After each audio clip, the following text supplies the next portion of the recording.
So the right I chose is essentially the right to child preservation, specifically focusing on child sale and exploitation.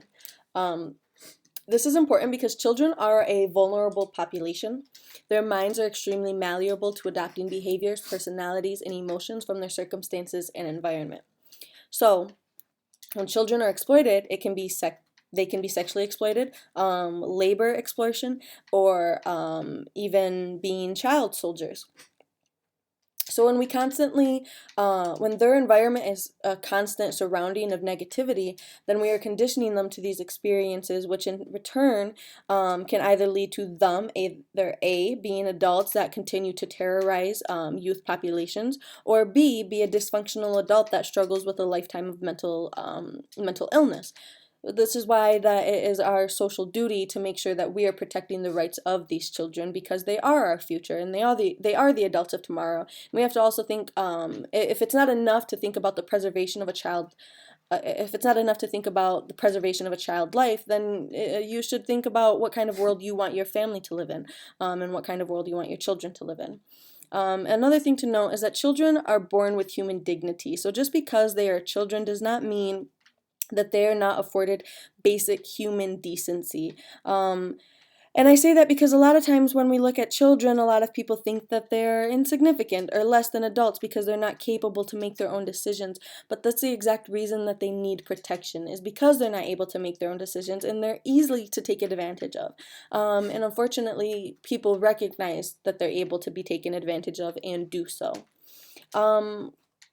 It's important to know that there are a couple of laws that do protect children. There's the UDHR, which in that it prohibits slavery, and the Declaration of Rights, which is all about protecting a child. I don't dive too much into these, just because they aren't necessarily considered hard laws, whereas the Convention of the Rights of Children can be considered a hard law.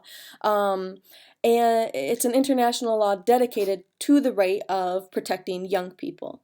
So then specifically, I'm going to focus on 6 different articles. I'm going to go a little bit out of order for the sake of explaining myself and why I felt that these were important concerning child sale and exploitation.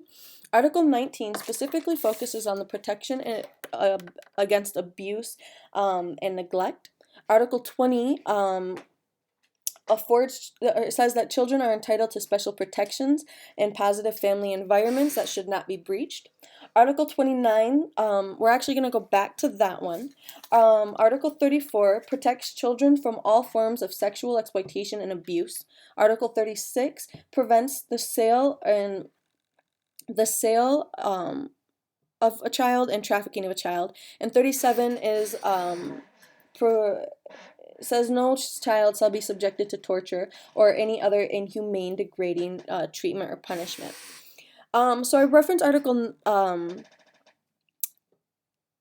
19, 20, 36, and 37 because that deals directly with protecting the child and making sure that they aren't exploited, that they aren't going through torture. And yes, when you are exploited, you can be subject to torture, whether it be rape or labor, or even being a child at war. That mentally can be torturing.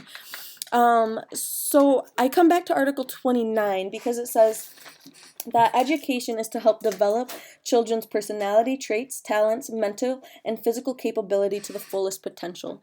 So when these other 5 rights are not taken care of or looked after, then we also are in breach of Article 29, which is important to their development and social character, and making sure it goes so much more beyond education because of the different things that education truly includes. However, it is interdependent upon all of them. A lot of the articles within the CRC are interdependent of one another. However, these are the ones that I felt were most influential and that pertain to this right specifically.